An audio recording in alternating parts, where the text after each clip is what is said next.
Claudia's POV. Ang Isla del Sol ay isang lugar na tila kinalimutan na ng mapa. Ngunit para sa 20 taong gulang na si Claudia Ibarra, ito ang kanyang buong mundo. Isang abandonadong paraiso kung saan ang mga alon ang kanyang musika at ang mga puno ang kanyang mga kaibigan. Claudia, may dambuhalang isda ko nakita sa pampang? Sigaw niya sa sarili habang tumatakbo sa maputing buhangin. Simple ang kanyang buhay ngunit may puwang sa kanyang puso na nagnanais makakita ng matataas na gusali at ilaw ng lungsod na madalas niyang marinig sa mga lumang radyong napapadpad sa dalampasigan. Isang hapon, habang ang araw ay unti-unting nagtatago sa abot tanaw, ay isang ingay na hindi pamilyar sa kanyang pandinig ang bumasag sa katahimikan. Isang tunog ng makina, isang yate na tila nawawala sa gitna ng dagat, ang dahan-dahang sumasadsad sa mababaw na bahagi ng isla. Naku po, baka mga pirata ito. Tago ni Claudia sa likod ng malaking bato. Ngunit sa halip ng mga armadong lalaki, 4 na figura ang bumaba. Ang isa ay matikas, matangkad, at kahit gusot-gusot ang suot na polo ay bakas ang karangyaan. Si Alexander Salazar. Sa likod niya 3 lalaki ang tila ba nagtatalo. Sabi ko sa inyo, kaliwa, bakit tayo napunta sa Jurassic Park? Reklamo ni Boggs, ang matabang lalaki na may hawak pang pakwan. Anong Jurassic Park? Baliw. Bakit ito yung sinasabing Bermuda Triangle ng Pilipinas? Mawawala na tayo sa mundo. Sabat ni Kiko na payat at kulot ang buhok. Huwag kayong maingay ha. Baka may mga katutubo rito na kumakain ng tao. Unahin nyo na si Boggs, maraming karamihan. Biro ni Elias, ang pinakamalit sa grupo pero pinakamadaldal. Tumahimik kayo, saway ni Alexander. Kailangan humanap tayo ng masisilungan. Lobat ang satellite phone natin habang nagtatalo ang 3, napatigil ang lahat. Nanlaki ang mga mata ni na Boggs, Kiko at Elias. Ayan na, ang reyna ng mga sirena, sigaw ni Boggs, sabay tago sa likod ni Alexander. Sir Alex, gawin man tayong pagkain yan, ang ganda naman niya, hirit ni Elias. Tanging si Alexander lang ang nanatiling nakatitig sa dalaga. Sa gitna ng kagubatan at dagat, nakikita siya na isang hiyas na hindi kayang bayaran ng kahit anumang yaman sa lungsod. Sino-sino kayo? Anong ginagawa ninyo sa isla ko? Matapang na tanong ni Claudia. Huminga ng malalim si Alexander at tumakbang papalapit. Naligaw kami. Hindi namin sinasadyang manghimasok. Ako si Alexander. Maaari mo ba kaming tulungan? Di malaman ni Claudia kung dapat ba siyang matakot o sa 4 na lalaking nasa harapan niya. Sa loob ng maraming taong paninirahan niya sa Isla del Sol, tanging mga huni ng ibon at hampas ng alon ang kanyang kausap. Ngayon, ang katahimikan ng kanyang paraiso, binasag ng mga dayuhang tila galing sa ibang planeta. Si Alexander Salazar ay nanatiling nakatayo ng matuwid, kahit ang kanyang puting polo puno na ng pawis at dumi. Ang kanyang mga mata hindi kumukurap habang nakatitig kay Claudia, na tila ba sinusubukang arukin. Kung ang babaeng nasa harap niya ay totoo o isang ilusyon lamang na likha ng pagod at ng gutom. Sabi ko, sino-sino kayo? Pag-uulit ni Claudia. Hawak niyang isang matulis na kawayan na ginagamit niya sa panghuli ng isda. Hala, Sir Alex, may armas ang diwata, bulong ni Boggs. Sabi ko naman sa inyo sa Boracay na lang tayo, may buffet pa doon. Tumigil ka nga, Boggs. Nakakaya ka sa harap ng magandang binibini, saway ni Kiko. Kahit ito mismo ay nakatago sa likod ng isang puno ng niyog. Miss, huwag kang mag-alala. Hindi kami masamang tao. Mukha lang talagang kriminal tong si Boggs dahil sa laki ng kinakain pero harmless naman kami. Ako si Claudia Ibarra at ako si Alexander Salazar. Maotoridad na wika ng lalaki. Humahakbang ng bahagya papalapit. Nagmula kami sa lungsod. Nagkaroon ng diferensya ang makina ng aming yate habang papunta sa isang business meeting sa kabilang probinsya. Wala kaming intensyon na masabha. Tinitigan ni Claudia ang nagpakilalang Alexander. May kung anong kuryenteng dumaloy sa kanyang sistema. Isang pakiramdam na bago at nakakaalarma.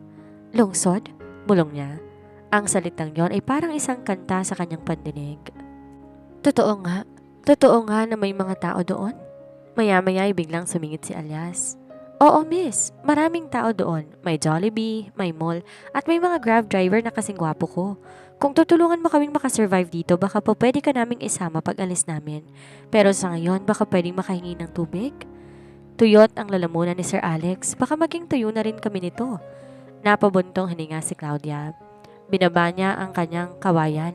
Sumunod kay sa akin. May malinis na bukal sa gitna ng kagubatan. Pero babala, huwag kayong gagawa ng anumang ikagagalit ko, kung hindi, itatali ko kayo sa puno at ipapakain sa mga malalaking langgam. Langgam lang pala eh. Ay teka, malalaking langgam?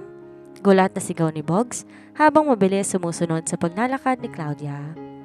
Habang naglalakad sa madilim na bahagi ng kagubatan, hindi maiwasan ni Alexander ang mapatingin sa likuran ng babae.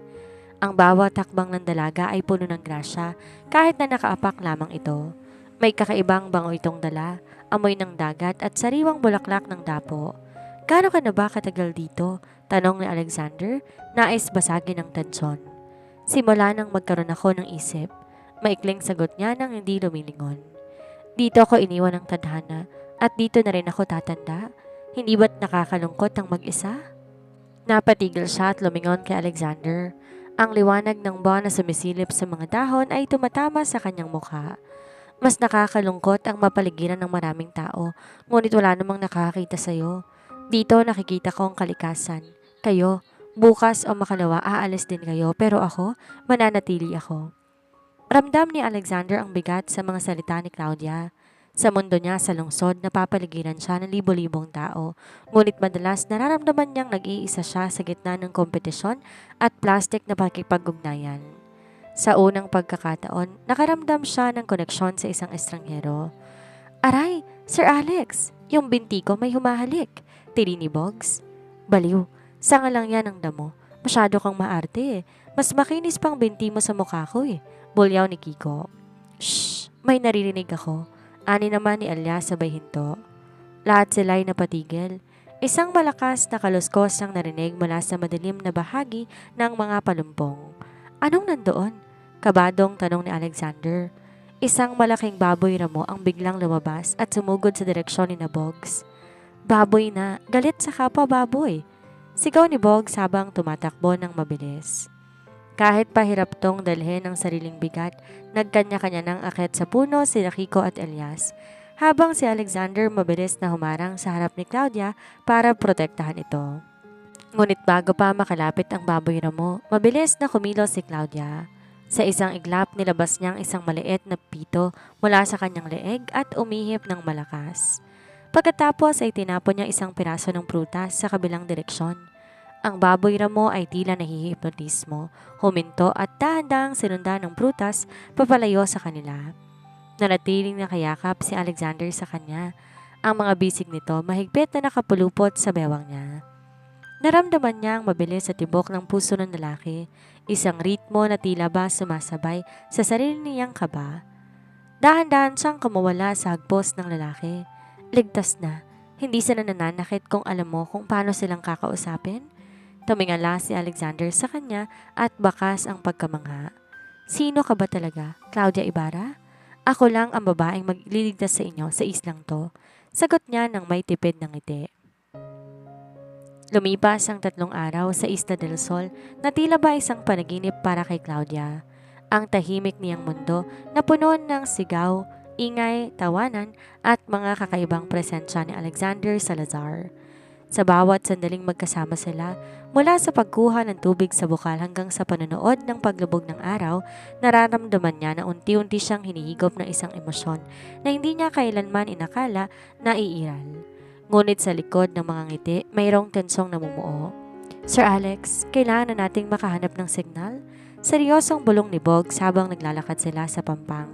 Malayo ng kaunti kay Claudia. Alam mo, ang gulo sa Maynila. Kung di tayo makakabalik sa lalong madaling panahon, baka hindi lang kumpanyang mawala sa'yo. Alam mo kung gaano kadelikado ang mga taong kalaban natin? Napatigil si Alexander sa pag-aayos ng sirang bahagi ng kanilang yate. Lumingon siya kay Claudia na kasalukuyang tinuturukan sina Kiko at Elias kung paanong magbukas ng niyog gamit ang isang matalas na bato. Alam ko, Boggs, pero tingnan mo siya. Turo ni Alexander kay Claudia. Siya ang pinakamalinis na kaluluwang nakilala ko at natatakot ako. Natatakot ako kapag nalaman nila ang tungkol sa kanya. Gagamitin nila yan laban sa akin? Kaya nga kailangan na nating umalis dito nang hindi siya nadadamay. Dagdag ni Kiko na seryoso na rin sa pagkakataong ito. Sir, ang mundong kinagisnan mo ay puno ng mga buwaya. Dito ang tayong kalaban mo lamang baboy damo. Doon sa Maynila, mga demonyong nakasuot ng tuxedo ang mga kaharap natin. Samantala, sa kabilang bahagi, habang tumatalon-talon, kasalanan mo yan, sabi ni Claudia. Huwag kang titingin sa iba kapag pumupukpok. Nakatitig ka kasi sa kanya eh. Ayan tuloy. Asar ni Kiko. Sa ganda niya eh. Para siyang si Moana na version nating mga Pinoy. Depensa naman ni Elias. Isipin mo ha, Bogs. Kung ay tinanong si Claudia ang magiging asawa ni Sir Alex, sigurado magugulo ang Forbes Park. Magsusuot siya ng gown na gawa naman sa dahon ng saging. Tumahimik nga kayo, saway ni Bogs. Ang mahalaga lamang ngayon, makakain na tayo. Claudia, luto na ba yung isda? Ngumiti lang siya at tumango.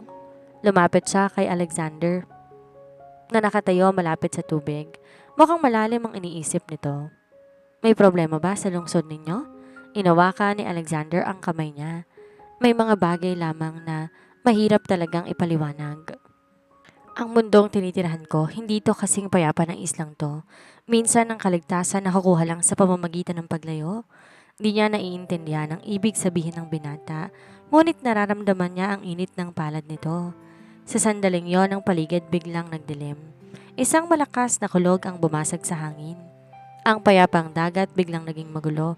Ang mga alon naging dambuhala. May mga bagyong darating. Babala niya. Kailangan pumasok tayo sa loob ng kuweba ngayon din.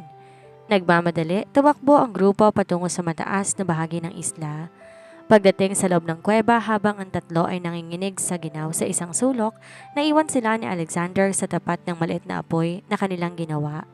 Doon, sa gitna ng dilim at lamig, unti-unti, sinuko ni Claudia ang kanyang puso. Pag-alis nyo rito, isasama mo ba ako?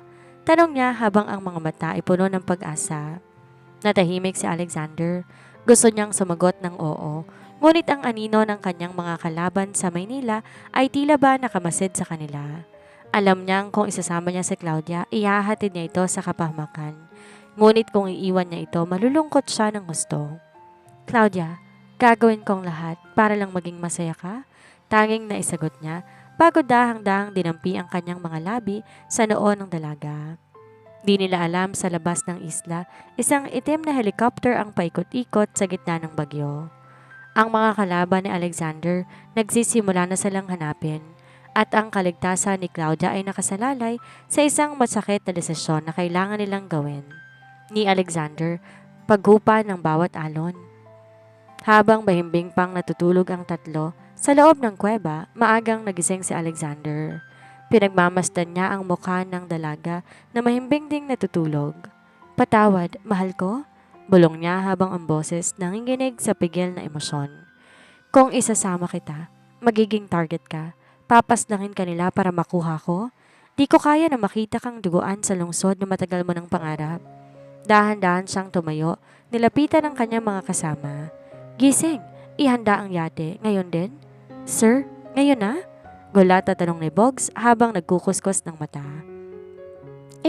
Hindi pa tayo nagpapaalam kay Claudia at yung almusal na isda, wala ng oras, bulyaw niya. Nakita kong signal ng radar ng mga tauhan ni Don Victorio sa di kalayuan. Kung di tayo aalis ngayon, madadamay ang babaeng nagligtas sa atin. Gusto niyo bang madamay si Claudia? Natahimik si Kiko at Elias. Alam nila ang bangis ng mga kalaban niya sa Maynila. Mabilis silang kumilos, bitbit ang kanilang mga gamit habang pilit na di gumagawa ng ingay. Nagising si Claudia sa mahinang kalabog ng mga bato. Pagdilat niya, wala na sa kanyang tabi si Alexander. Mabilis siyang tumakbo palabas ng kuweba. Alexander! Sigaw niya habang tumatakbo sa pampang. Natanaw niya ang yate. Paalis na ito at dahan-dahan dumalayo sa dalampasigan. Alexander, wag! Huwag niyo akong iwan. Tumakbo siya hanggang sa umabot ang tubig sa kanyang bewang. Ang sabi mo, isasama mo ko. Sabi mo, hindi mo ako bibitawan. Sa itaas ng yate, nakatayo si Alexander.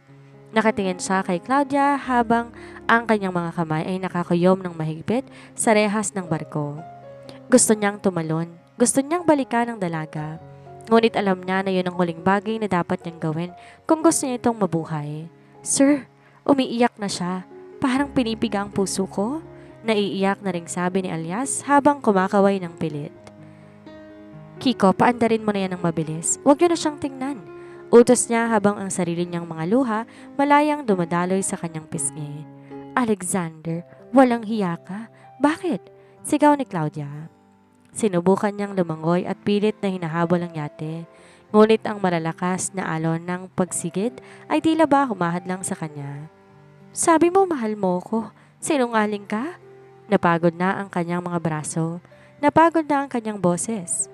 Sa gitna ng dagat, unti-unti, nagiging tuldok ang yate hanggang sa tuluyan itong maglaho ng abot-tanaw. Naiwan siya sa gitna ng mababaw na tubig, nakaluhod sa buhangin habang hinahampas ng alon. Ang inosenteng diwata ng isla ay unti-unting nalulugmok. At sa bawat patak ng kanyang luha, isang matinding galit ang sumisibol. Pinaniwala mo ko. Pinaniwala mo ko sa isang pangarap na ikaw din ang kukuha? Maya-maya tumayo siya. Wala nang bakas ng takot sa kanyang mga mata. Tumingin siya sa malayo, sa direksyon kung nasaan ang lungsod. Kung ayaw mo kong isama, ako ang pupunta sa iyo, Alexander Salazar. Hahanapin kita. At sa araw na magkita tayo, sisiguraduhin ko, mararamdaman mo ang bawat sakit na nararamdaman ko ngayon. Sa gabing yon, kinuha niya ang lahat ng kanyang lakas. Sumakay siya sa isang lumang balsa na matagal na niyang ginagawa. Wala siyang dalang kahit ano kung hindi ang galit at ang determinasyon na mabuhay. Lumipas pa ang mga araw sa dagat, gutom, uhaw at bilad sa araw hanggang sa mapadpad siya sa pangpang ng Manila Bay. Nang tumapak siya sa semento ng luksod, hindi siya mukhang prinsesa. Mukha siyang pulubi, marami ang suot, magulo ang buhok at puno ng sugat ang mga paa. Habang naglalakad siya sa gitna ng naglalakihang mga gusali at maingay na mga sasakyan, tila nahihilo siya. Sa gutom at pagod, hindi niya napansin ang isang kulay pilak na sasakyang mabilis sa dumarating. Isang malakas sa tunog ng preno. Ang katawan niya, Claudia, tumama sa harap ng sasakyan bago siya tuluyang bumagsak sa kalsada. Bumukas ang pinto ng kotse at isang lalaki na nakasuot ng malinis na puting polo. Isang doktor ang nagmamadaling bumaba. Miss, naririnig mo ba ako? Tanong ni Dr. Romano Villatore. Binuhat niya ang walang malay na babae. Dito sa gitna ng usok at ingay ng lungsod, nagsimula ang kalawang kabanata ng buhay ni Claudia Ibarra. Ang Claudia na dati tanging pag-ibig ang alam, handa nang harapin ang mundo. Malamig, yon ang unang naramdaman ni Claudia nang magmulat siya ng mga mata. Ngunit hindi ito ang lamig ng simoy sa isla, kundi ang lamig ng isang air-condition na silid na amoy gamot at mamahaling pabango. Gising ka na pala. Isang baritono at kalmadong boses ang bumasag sa katahimikan. Napatingin siya sa paligid. Isang lalaking nakasuot ng salamin at malinis na white coat ang nakatayo doon. Nasaan ako? Sino ka? Paos na tanong niya. Sinubukan niyang bumangon ngunit kumirot ang kanyang balikat. Nasa ospital ka at pagkatapos dinala kita rito sa bahay ko para mas maalagaan. Ako si Romano Villatore. Nabundol kita. Patawad. Bigla kang tumawid sa kalsada. Paliwanag ng doktor habang dahan-dahang lumalapit. Tinitigan niya ang lalaki. Sa isip niya, ang mga tao sa lungsod ay tulad ni Alexander. Mapagpanggap at nang iiwan. Bakit mo ko tinutulungan? Ano bang kailangan mo sa akin? Bahagyang napangiti si Romano. Wala akong kailangan kung hindi ang masigurong magaling ka na. Mukha kang galing sa isang mahabang paglalakbay. Ang mga sugat mo sa paa hindi yun galing sa semento. Galing yun sa dagat at matatalim na bato. Natahimik si Claudia. Sa unang pagkakataon, matapos ang unang linggong paghihirap, nakaramdam siya ng seguridad.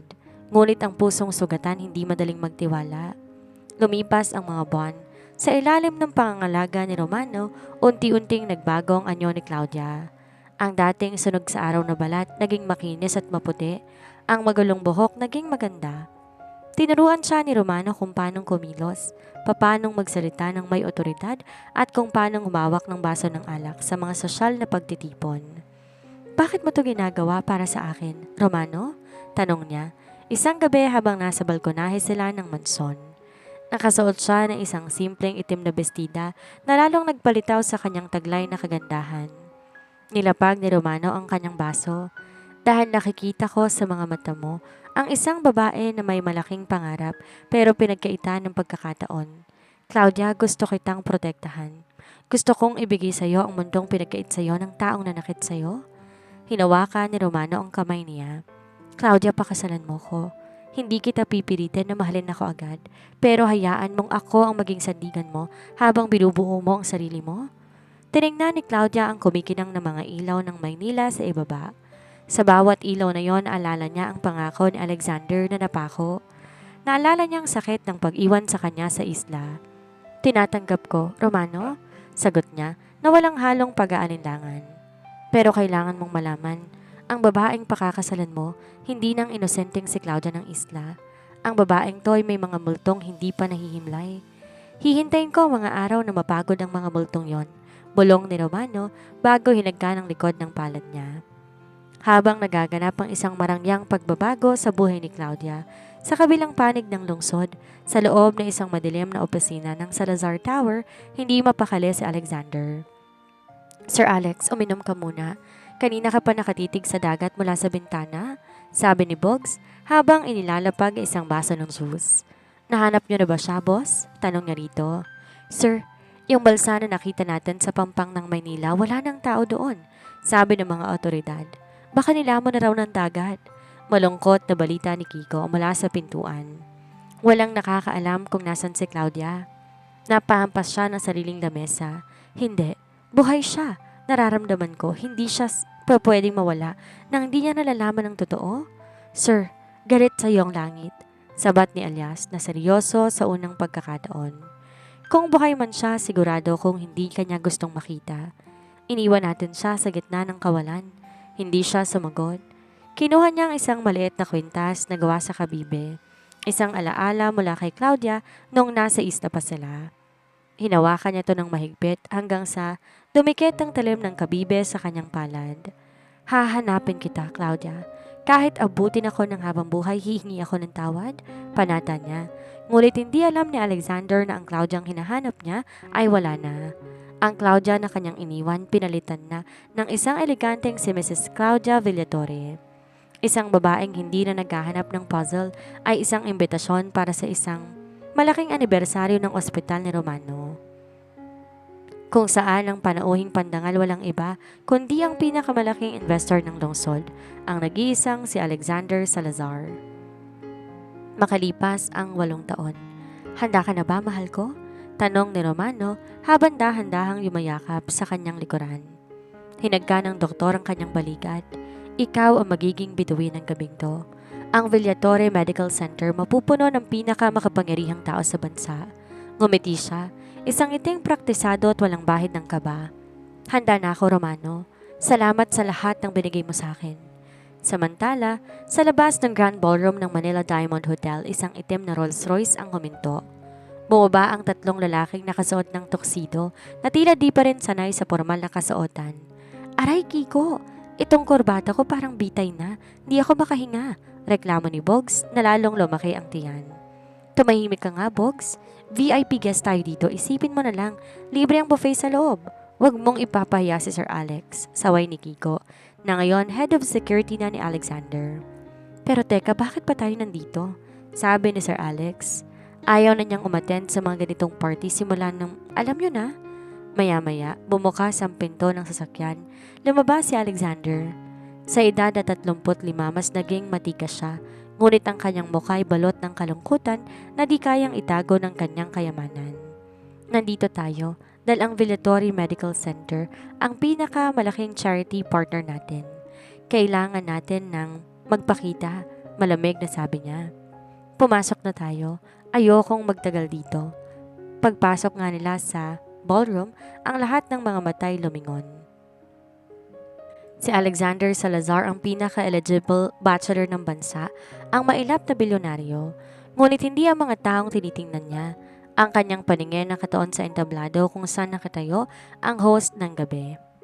Ladies and gentlemen, panimula ng MC. Please welcome the chairman of Villatore Medical Center, Dr. Romano Villatore, and his beautiful wife, Mrs. Claudia Villatore.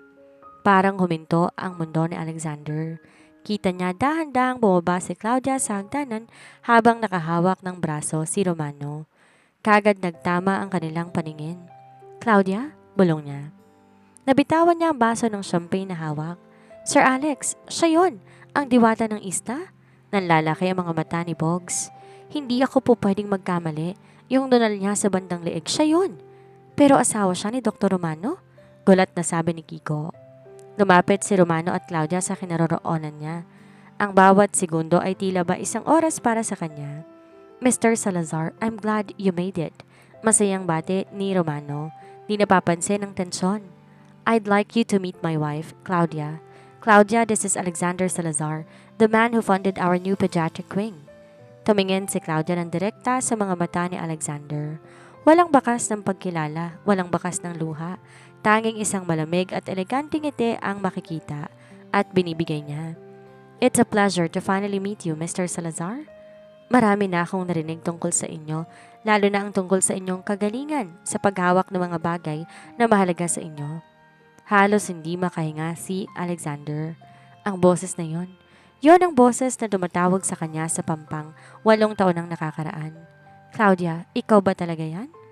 Tinaas ni Claudia ang kanyang kilay. Patawad? Mukhang nagkakamali kayo, Mr. Salazar. Ngayon lang tayo nagkita. Marahil may kamukha ako na iniwan nyo sa kung saan? Dumaan isang matinding kuryente sa pagitan nila. Galit, pagsisisi at sakit. Lahat nagsama-sama sa isang titig. Excuse us, Mr. Salazar. Kailangan pa naming batiin ang ibang mga bisita. Wika ni Romano bago giniya papalayo ang asawa. Naiwan siyang tulala sa gitna ng maraming tao. Ang kanyang mga kamay ay nanginginig. Ang babaeng inakala niya na wala na, ang babaeng tinuring niyang pinakamalaking pagkakamali at pinakamalaking pag-ibig ay nasa harap na niya.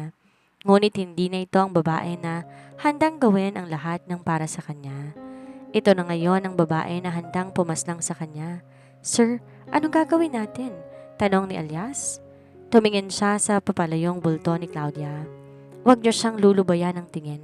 Kailangan kong malaman kung paano siya naging asawa ni Romano at kailangan na malaman niya kung bakit ko siya iiwanan noon. Sa kabilang dako habang nakatalikod, mahigpit na nakahawak si Claudia sa braso ng asawa. Hindi siya makahinga ng maayos. Ang bawat halakak ng mga bisita at ang tunog ng kubyertos ay parabang libo-libong karayom na tumutusok sa kanyang pandinig. Higit sa lahat, nararamdaman niya ang titig ni Alexander. Isang titig na tila naglalakad sa kanyang balat. Naghahanap ng bakas ng dalagang iniwan nito sa dalampasigan 8 taon na ang nakakaraan. Excuse me, Romano. Kailangan ko lang ng sariwang hangin. Bulong niya sa asawa. Ayos ka lang ba, mahal ko? Namumutla ka. May pag-aalalang tanong nito. Pagod lang siguro sa paghahanda. Saglit lang ako sa garden. Tugon niya bago mabilis na tumalikod. Habang naglalakad siya papalabas, hindi niya napansin na mabilis ding uminom ng huling lagok ng alak si Alexander at sumunod sa kanya. Samantala, ang Isla Boys ay hindi magkambat-damayaw sa pagpipigil kay Alexander. Sir Alex, wag! Baka maiskandalo tayo? Maraming reporter, bulong ni Kiko habang pilit na humahawak sa braso ng amo. Bitawan niyo ko, malamig na utos ni Alexander. Sir, baka bugbugin tayo ni Dr. Romano. Doktor yon pero mukhang may black belt sa karate. Hirit naman ni Boggs. Elias, bantayan niyo ang pinto. Huwag kayong magpapapasok ng kahit na sino. Huling utos niya bago tuluyang lumabas sa garden. Sa hardin ng hotel ang hangin ay malamig. Amoy ng mga sariwang rosas at mamahaling pabango. Nakahawak si Claudia sa malamig na rehas ng balkonahe. Pilit na pinapakalma ang kanyang nagwawalang puso. Claudia, ang pagbibigkas pa lang ng pangalan niya ay sapat na para manginig ang kanyang tuhod. Walang tao kitang hinanap. Claudia, 8 taon akong di nakatulog ng maayos dahil iniisip ko kung nakaligtas ka ba sa islang yon. Hakbang papalapit ni Alexander. Bakit? Bakit kay Romano? Isang mapait na tawa ang kumawala sa mga labi ni Claudia. Hinanap? Huwag mo kong patawanin, Alexander. Iniwan mo ko sa gitna ng kawalan. Pinanood ko ang yate ninyo habang lumalayo, habang sumisigaw ako, hanggang sa nawalan na ako ng boses. Alam mo ba kung anong pakiramdam ng mawalan ng malay sa gutom at uhaw sa gitna ng dagat? Ginawa ko yon para protektahan ka. Sigaw ni Alexander, ang kanyang mga mata nagsisimula ng mangilid ang mga luha. May mga taong gustong pumaslang sa akin noon. Kung sinama kita, ikaw ang unang target. Isang malakas sa sampalang dumapo sa pisngi ni Alexander. Napalingon ang mukha niya sa lakas ng impact. Nanatiling nakataas ang kamay ni Claudia habang nanginginig sa galit. Proteksyon? Ang kapal na mukha mong sabihin yan. Ang proteksyon na sinasabi mo ay ang pagpaslang sa kaluluwa ko. Kung di dahil kay Romano, malamang kalansay na ako sa kalsada o bulok na bangkay sa dagat. Lumapit siya hanggang sa magkadikit na ang kanilang mga balikat. Si Romano ang nagbigay sa akin ng pangalan. Siyang nagbigay sa akin ng dangal. Siyang lalaking hindi ako kailanman tinalikuran. Pero hindi mo siya mahal, Claudia. Nakikita ko sa mga mata mo ang galit na yan galing sa pag-ibig na hindi nawala. Bulong ni Alexander at pilit na hinahawakan ang mga kamay niya. Huwag mo kong hawakan. Tulak ni Claudia sa kanya. Ang pag-ibig na sinasabi mo, matagal nang nilamon ng alon sa isla. Ang tanging nararamdaman ko ngayon para sa iyo ay pandidiri. Tumalikod na siya para bumalik sa loob. Ngunit bago siya makahakbang, nagsalita muli sa Alexander. Alam ba ni Romano kung sino ka talaga? Alam ba niya na ikaw babaeng minahal ko sa isla? Napatigil siya. Mag-ingat ka, Alexander. Banta niya nang di lumilingon. Dahil kung susubukan mong sirain ang buhay ko ngayon, sisiguraduhin ko ang Salazar Group babagsak na parang balsa ko noon. Pag-alis ni Claudia, napasandal si Alexander sa pader. Napahawak siya sa kanyang pisnging na sampal. Mas masakit ang mga salita ni Claudia kaysa pisikal na sakit. Sa dilim ng mga halaman, hindi nila napansin ang isang figura na nakikinig, si Romano. Ang doktor ay nakatayo roon. Hawak ang isang kwintas na balak sana niyang irigalo kay Claudia. Ang kanyang mukha ay walang emosyon, ngunit ang kanyang mga mata nagpapakita na isang madilim na katotohanan.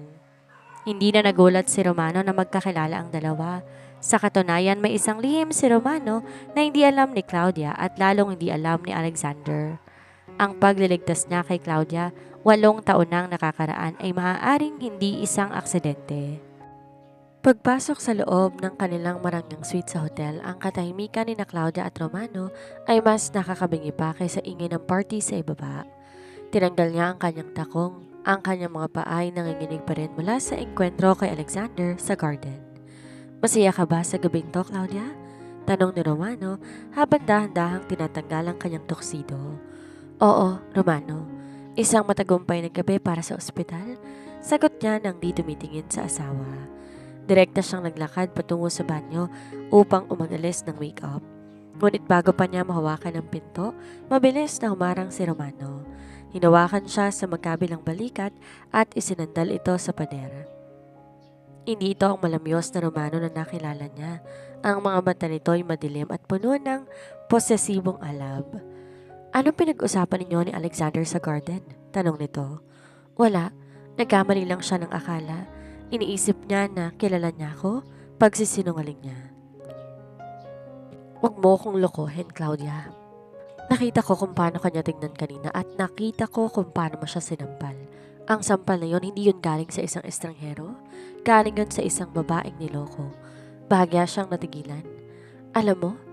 Alam ko ang lahat, Claudia. Alam mo kung gaano ko kalakas sa lungsod na to. Kala mo ba nagkataon lang na nabundol kita noon? Akala mo ba aksidente lang ang lahat? Isang nakakangilabot ng ngiti ang sumilay sa mga labi ni Romano. Iniligtas kita mula sa kanya. Ako ang kumuha sa iyo sa putikan at ginawa kitang reyna, kaya wag mong iisipin na babalik ka sa lalaking nang iwan sa iyo sa isla. Binitawan siya nito at lumakad patungo sa bintana. Tinitingnan ng mga ilaw ng lungsod. Akin ka na, Claudia. 8 taon kitang hinulma.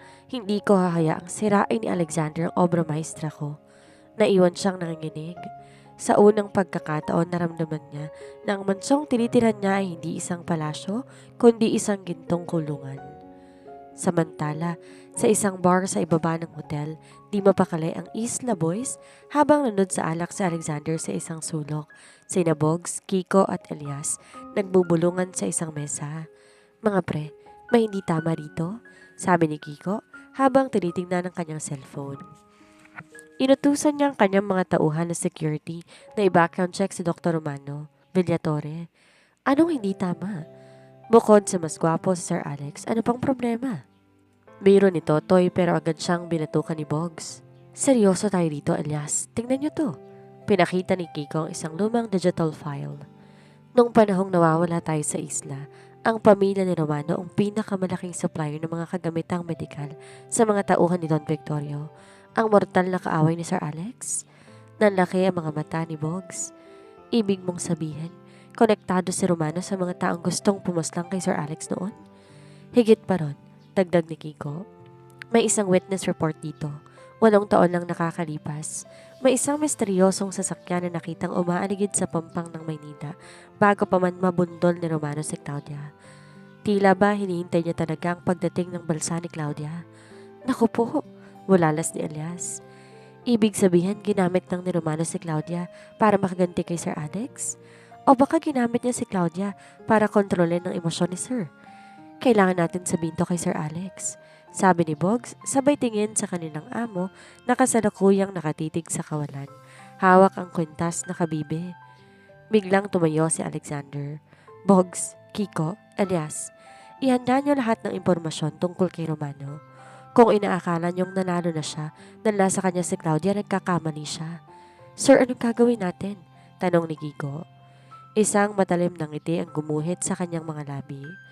Gagawin natin ang di ko nagawa noon. Kukunin ko si Claudia. Pero sa pagkakataong to, sisiguraduhin ko wala nang hahadlang. At sisiguraduhin ko ang mabait na doktor na yan magbabayad sa bawat segundong hinawakan niya ang babaeng pag-aari ko. Ayan na, nagbabalik ng Super Alex. Sigaw ni Elias sabay taas sa kanyang braso. Sa kabila ng panganib, ang Isla Boys pa rin ang nagbibigay sa kanya ng lakas. Ngunit sa likod ng tawa alam niya, ang susunod na mga araw ay magiging isang madugong labanan. Hindi lang para sa yaman, kundi para sa pusong matagal nang nawalay sa isla. Sa loob ng isang lumang simbahan sa labas ng lungsod, ang tanging lugar kung saan pakiramdam ni Claudia, hindi siya minamanmanan ng mga tauhan ni Romano. Naghihintay siya. Isang anino ang dahan-dahang lumapit mula sa madilim na sulok ng mga kumpisalan, si Alexander. Hindi ito ang milyonaryong nakatuksido. Nakasuot to ng simpleng jacket at sombrero, pilit na nagtatago sa mga mata ng publiko. Binibigyan kita ng 5 minuto, Alexander.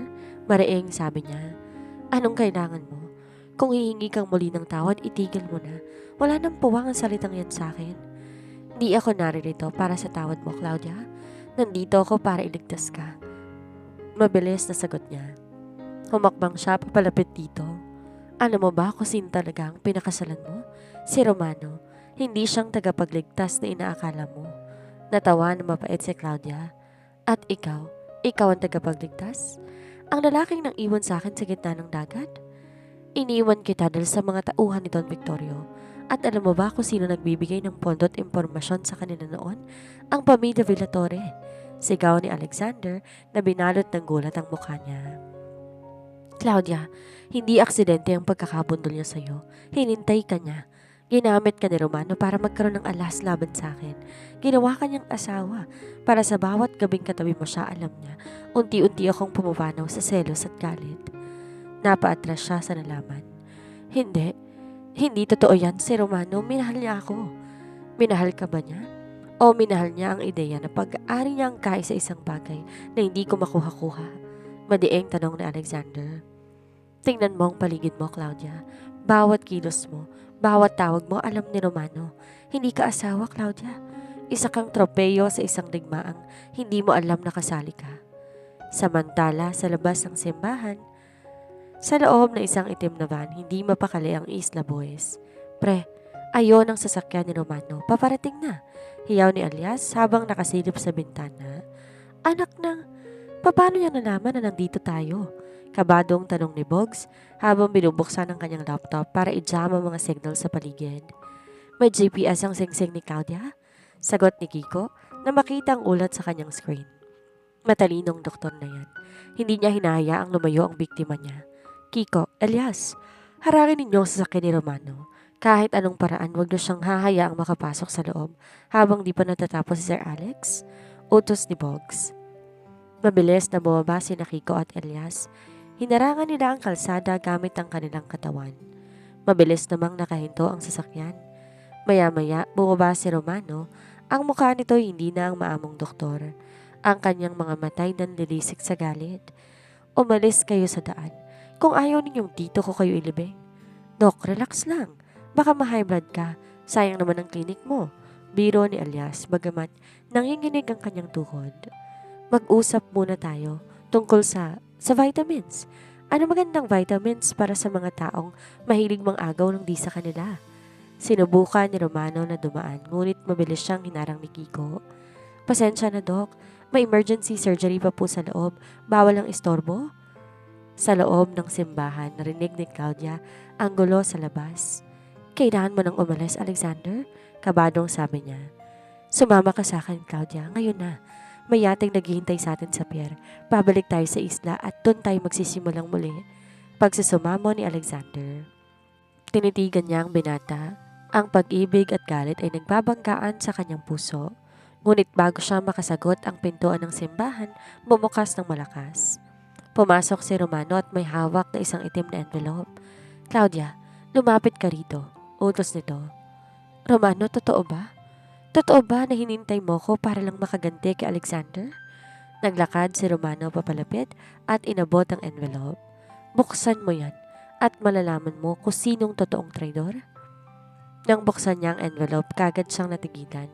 Hindi ito dokumento tungkol sa negosyo. Ito ay isang ultrasound image at isang medical report na may petsang 8 taon nang nakakaraan. Ano to? Tanong niya rito. Ito yung panahon nung dalhin kita sa ospital.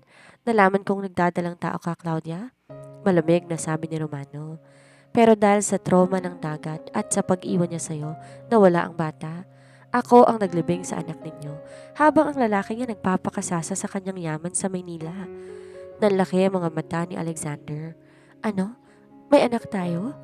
Napahagulhol si Claudia. Ang sakit na akala niya itapos na, muling bumalik ng mas matindi. Lumingon siya kay Alexander, ang kanyang mga mata puno ng panibagong poot. Hindi ko alam.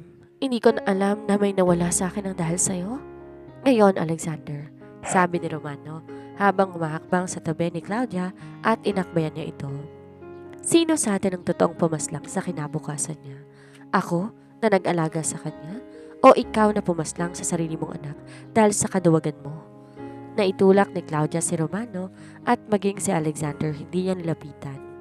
Tumakbo siyang palabas ng simbahan habang ang dalawang lalaking sumira sa kanyang buhay na iwang nagtatagisan ng tingin sa harap ng dambana. Tumakbo siya ng walang direksyon. Claudia, bumalik ka rito! Sigaw ni Romano mula sa pintuan ng simbahan. Ngunit bago pa makahabol si Romano, isang mabilis na sasakyan ang humarang sa kanya. Ang luma, ngunit matatag na SUV ng mga Isla Boys. Ops, Doc, dyan ka lang.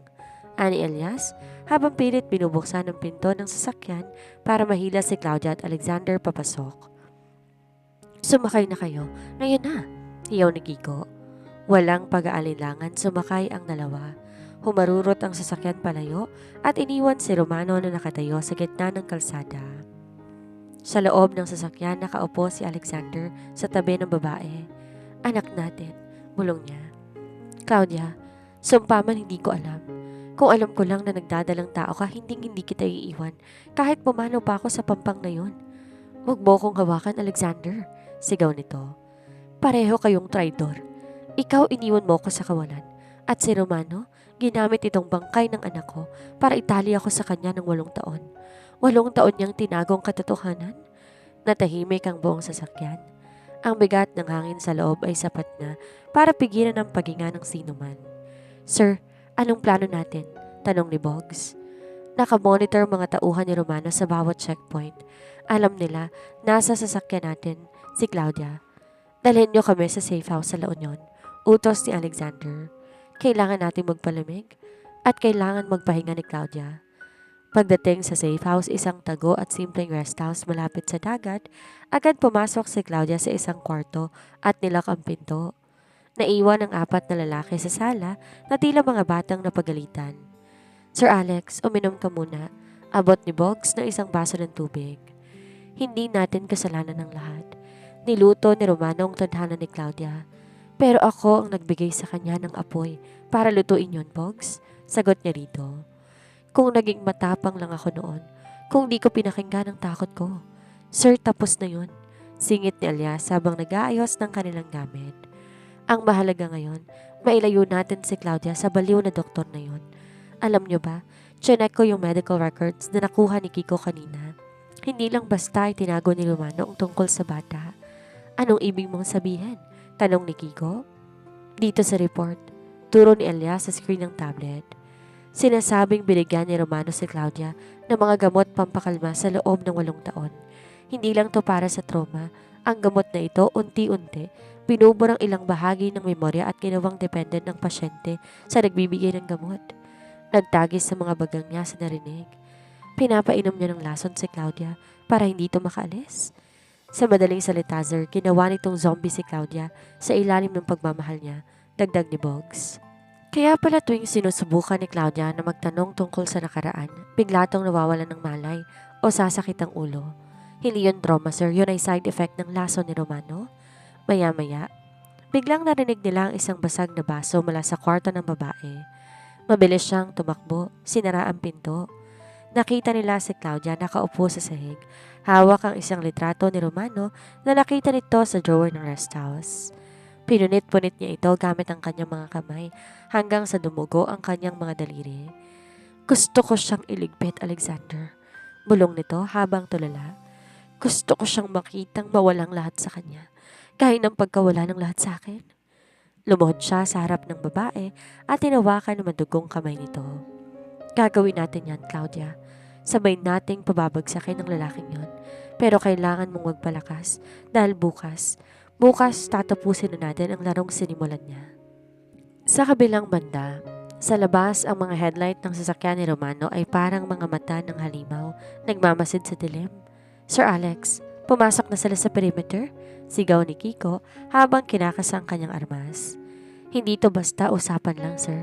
May mga dala silang mabibigat na armas. Boggs, ilak mo ang lahat. Elias, dali mo si Claudia sa pinakaligtas na silid. Utos niya rito. Copy, sir. Mabilis nitong hinila si Claudia paakyat sa klinik. Di nagtagal nabasag ang unang bintana. Nagsimula ang madugong bakbakan. Ang mga tauhan ni Romano ay mabilis na sumugod, ngunit sinalubong sila ng tactical expertise ni Kiko. Sa bawat sulok ng bahay may palitan ng putok. Si Boggs naman abala sa pag-overload ng electrical system ng bahay para makalika ng mga pagsabog sa labas na lalong nagpagulo sa mga goods. Ngunit sa gitna ng usok at katawan na wala ng buhay, isang figura ang buong tapang na pumasok sa main door. Si Romano. May tama siya ng bala sa balikat at nanlilisik ang mga mata niya. Alexander, lumabas ka rito? Sigaw ni Romano habang walang habas na nagpapaputok sa kisame. Akin si Claudia. Akin lang siya? Humarap si Alexander sa kanya sa gitna ng sala. Sugatan din si Alexander. May sugat siya sa muka at dugo ang braso. Tapos na ang pagiging Diyos mo, Romano. Hindi mo siya pag-aari? Nagpambuno ang dalawa. Isang madunong suntukan ang naganap. Nagpagulong-gulong sila sa sahig na puno ng basag na bubog. Bawat suntok ni Alexander puno ng 8 taong pangungulila at bawat gante ni Romano ay puno ng baliw na obsession. Boom! Maya-maya isang malakas na pagsabog mula sa kusina ang nagpatumba sa kanilang pareho. Sa itaas di na nakate si Claudia. Tinulak niya si Totoy at mabilis na bumaba. Nakita niya ang 2 lalaking mahalaga sa kanyang buhay. Tama na! Sigaw niya. Huminto ang lahat. Lalapit sana si Kiko para tapusin si Romano pero itinaas niya ang kanyang kamay. Nilapitan ni Claudia si Romano na nakasandal sa pader. Hawak ang kanyang tiyan na dumadalo yung pulang likido.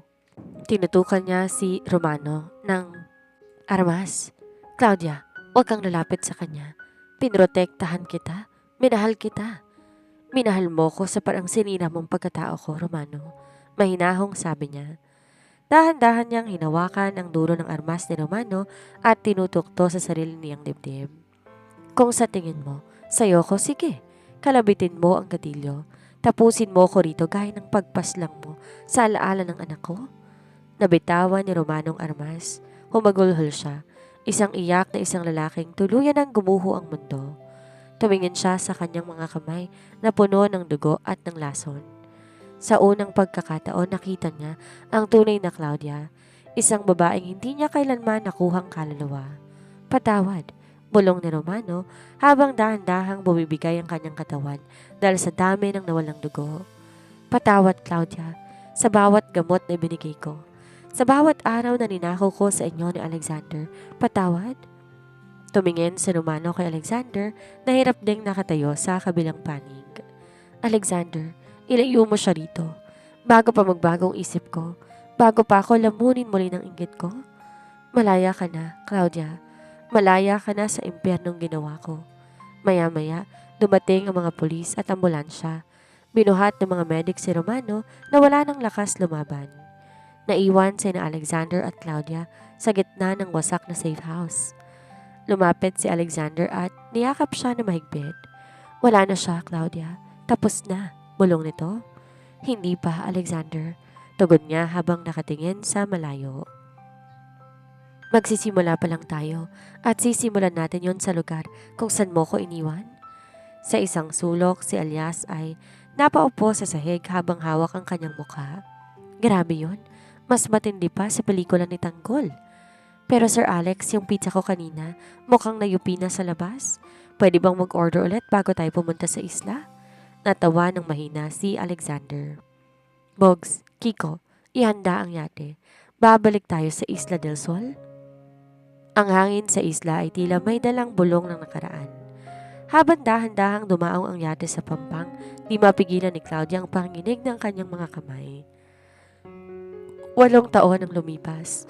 Ngunit ang amoy ng alat at ang tunog ng mga dahon ng niyog ay tila nagpabalik sa kanya sa gabing siya ay iniwan, sugatan, nag-iisa at unti-unting nawawala ng pag-asa. Claudia, tawag ni Alexander. Lumapit siya at marahang hinawakan ang malamig na kamay ng asawa. Nandito na tayo, ang lugar kung saan tayo nagsimula at kung saan tayo nawalan. Naglakad sila patungo sa dulo ng isla, sa ilalim ng isang matandang puno ng balete kung saan madalas silang magpahinga noon. Doon may isang maliit na bunton ng mga puting bato na napapaligiran ng mga ligaw na bulaklak. Yun ang sinasabing puntod ng kanilang anak, ang batang di man lang nasilayan ng liwanag ng mundo. Napaluhod si Claudia sa harap ng mga bato. Patawad, anak. Patawad dahil hindi kita naipagtanggol. Patawad dahil hindi man lang kita nayakap. Maya-maya nilapitan siya ni Alexander at niyakap na mahigpit. Di na natin maibabalik ang kahapon, Claudia. Bulong niya rito. Ang batang to naging biktima ng aking katuwagan at ng kasamaan ni Romano. Ngunit di natin nahayaan na ang katapusang to ang tumapos sa atin. Dito natin ililibing ang lahat ng pait. Sa di kalayuan ang Isla Boys tahimik na nakamasid. Sa unang pagkakataon walang nagbibiro. Sina Bogs, Kiko at Elias nakatayo ng matuwid. Nagbibigay pugay sa isang buhay na di man lang nabigyan ng pagkakataon. Pre, ang bigat sa dibdib. Bulong ni Elias habang pinapahira ng kanyang mga mata. Akala ko ba action movie tayo? Bakit naging ganito kasakit? Dahil ang tunay na laban wala sa armas, Elias. Sagot ni Kiko nang may seryosong tono. Nasa pagtanggap to sa mga bagay na hindi na natin mababago. Nilabas ni Bogs ang isang maliit na kahon na may lamang mga buto ng halaman. Magtatanim tayo dito. Gagawin nating paraisong lugar na itong muli. Yon ang hiling ni Sir Alex. Samantala, tumayo si Claudia mula sa pagkakayo ko. Pinahira niya ang kanyang mga luha at tumingin ng direkta sa mga mata ni Alexander. Wala nang puot sa kanyang paningin. Ang tanging natitira ay ang determinasyon na mabuhay muli. Alexander, ayoko nang bumalik pa sa Maynila. Aniyan ay ginagulat ng lahat. Ang lungsod na iyon ay nagbibigay sa atin ng semento at ng ginto, pero kinuha nitong ating kaluluwa. Gusto ko na dito tayo magsimulang muli. Sa islang to natin itatayo ang pangarap na ninakaw sa atin. Nanlaki ang mga mata ni Alexander, ngunit unti-unting gumuhit ang isang matamis na ngiti sa kanyang mga labi. Kahit anong gusto mo, Claudia, tatalikuran ko ang Salazar Group. Iiwan ko lahat ng yaman ko para nang makasama ka rito. Gagawa tayo ng sarili nating mundo. Isang mundong walang lason at walang kasinungalingan. Seryoso kayo, sir? Singit ni Elias na hindi na nakatiis. Ibig sabihin, dito na tayo mananatili. Paano yung wifi? Paano yung pizza? Natawa ng mahina si Claudia. Magtatayo tayo ng sarili nating paraiso, Elias. May mga bangka naman tayo para kumuha ng supply, pero dito tayo matutulog sa ilalim ng mga bituin. Ayos yan, hiyaw ni Bogs. Ako ang bahala sa solar panels at communication system. Gagawin nating high-tech itong Isla del Sol sa hapon na iyon. Habang araw unti-unting nawawala at nagbibigay ng kulay kahel sa langit, nagsimula silang magtulong-tulong. Nagtayo sila ng isang malaking kubo, gawa sa matitibay na kahoy at nipa. Nagtanim sila ng mga puno't prutas sa paligid ng puntod ng kanilang anak bilang simbolo ng buhay na nagpapatuloy. Sa loob ng isip ni Claudia, nagpapasalamat siya kay Romano, hindi dahil sa pananakit nito, kundi dahil sa huling sandali, pinili nitong bitawan siya at ibalik ang katotohanan. Ang pagpapalay ni Romano ang naging mitsa upang mahanap niya ang lakas na bumalik sa kanyang pinagmulan. Sa gitna ng dalampasigan, magkahawak kamay na naglalakad sina Claudia at Alexander. Ang alon hindi nakaaway, ito ng musika ng kanilang bagong yugto. Isang yugto kung saan ang diwata ng isla at ang bilyonaryong tagapagtanggol di na kailangan ng kahit anong titulo kundi pagiging asawa sa isa't isa. Ang isla hindi na isang abandonadong isla. Ito na ang tahanan ng isang pag-ibig na sinubok ng panahon, dinurog ng tadhana, ngunit mulong nabuo sa ilalim ng liwanag ng tunay na katapatan. The Special Chapter. Since when did you realize? Isang taon na palang nakakalipas mula ng talikuran ni na Claudia at Alexander ang ingay at usok ng Maynila. Ang isla di na lamang isang bakas ng nakaraan, ito'y naging isang masiglang paraiso. Ang dating maliit na kubo isa na ngayong komportabling beach house na yari sa kawayan at nara na pinatatakbo ng solar energy na binuo ni Boggs. Maaga pa lang gising na si Claudia. Nakasuot siya ng simpleng puting bestida, nakayapak na naglalakad sa pampang habang bitbit ang isang basket ng mga sariwang pitas na prutas. Ang aga mo namang gumising, mahal ko. Naramdaman niya ang mga bisig ni Alexander na pumulupot sa kanyang bewang. Gusto ko lang panoorin ang pagsikat ng araw, munti niyang sagot habang sumasandal sa balikat ng asawa. Minsan di pa rin ako makapaniwala na ito na ang buhay natin. Ito ang buhay na nararapat para sa iyo, bulong ni Alexander bago hinagka ng kanyang balikat. Pagbalik nila sa kanilang tahanan, isang maliit na altar ang nadatna nila sa balkonahe. Naroon ang mga puting bato na inayos nila noon. Nag-alay siya ng isang sariwang bulaklak ng dapo. Hindi ka na malungkot? Tanong ni Alexander. Umiling siya. Hindi na, dahil alam ko binabantayan niya tayo. At alam ko rin na masaya siya para sa atin. Inawakan niya ang kamay ni Alexander at inilapat to sa kanyang tiyan. Napatigal si Alexander at nanlaki ang mga mata. Claudia, ibig mong sabihin? Ngumiti si Claudia na may kasamang luha ng kagalakan. Isang buwan na, Alexander. Binigyan tayo ng tadhana ng isa pang pagkakataon. Isang bagong buhay na sisibol dito sa ating paraiso. Binuhat niya si Claudia at paikot na niyakap sa gitna ng sala. Ang kanyang taway umalingaw-ngaw hanggang sa pampang, sapat na para marinig ng tatlo na agad nagtatakbo patungo sa kanila. Ano yun? May sunog ba? Hingal na tanong ni Elias. Magiging ninong na tayo, hiyaw ni Alexander. Nagsigawan na sa tuwa ang Isla Boys. Si Boggs agad na kinuha ang kanyang tablet para mag-order ng mga gamit ng sanggol. Si Kiko nagsimulang magplano ng security fence para sa bata at si Elias nag-isip na agad ng mga paboritong pagkain na ituturo niya rito. Habang sinasakop na ng dilimang liwanag, ang pamilyang Villatore Salazar nakaupo sa buhanginan. Ang kwento ng legal mistress at ng kanyang milyonaryo ay natapos na sa mga pahina ng pait. Ngayon, isang bagong aklat ang sinusulat nila. Isang aklat na puno ng halakhak, kapayapaan at isang pag-ibig na kailanman hindi na muling magigiba. Sa islang to, ang bawat alon nagdadala ng pag-asa at ang bawat buhangin ay saksi sa isang milagro na nagmula sa tapat na pagmamahalan. Aral ng kwento. Ang bawat wakas ay simula lamang ng isang mas magandang kwento. Hindi man natin maibabalik ang mga nawala, may kakayahan tayong bumuo ng bago mula sa mga abo ng nakaraan. Ang tunay na kayamanan hindi nasusukat sa ginto, kundi sa kapayapaan ng puso sa piling ng mga taong tunay na nagmamahal sa atin.